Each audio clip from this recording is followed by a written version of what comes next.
আমাদের চারপাশে কিছু মানুষ আশেপাশে ঘুরঘুর করে দেখবেন, যারা হচ্ছে আপনার কোনোভাবেই ভালো চায় না, বাট আমরা এদেরকে টক্সিক মানুষ বলি আপনার জন্য।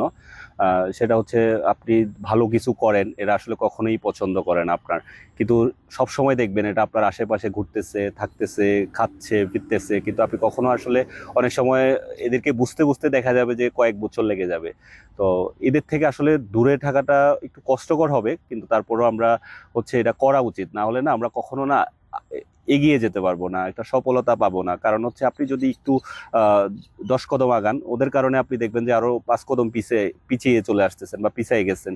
তো আমার একটা সাজেশন থাকবে যে আপনি যত কষ্ট হোক এই টক্সিক মানুষগুলা থেকে আপনি দূরে থাকবেন। দূরে থাকার জন্য চেষ্টা করবেন। প্রয়োজনে যদি মনে হয় যে না তার আশেপাশে কোনো না কোনোভাবে দেখা হচ্ছে, সামনে পড়ে যাচ্ছে, প্রয়োজনে আপনি ওই জায়গাটা বা ওই প্লেসটা চেঞ্জ করে ফেলেন। প্রয়োজনে আপনি ঢাকায় আছেন, চিটং চলে যান। দেখবেন যে অনেক ভালো থাকবেন, এবং কি আপনি যেই কাজই করেন না কেন আপনার সব সময় ওই কাজে মন বসবে, কোনো ধরনের টেনশন কাজ করবে না। এবং কি এই টক্সিক মানুষগুলো থেকে যখন আপনি আলাদা হবেন দেখবেন যে আপনার কাজের কোয়ালিটি বাড়বে।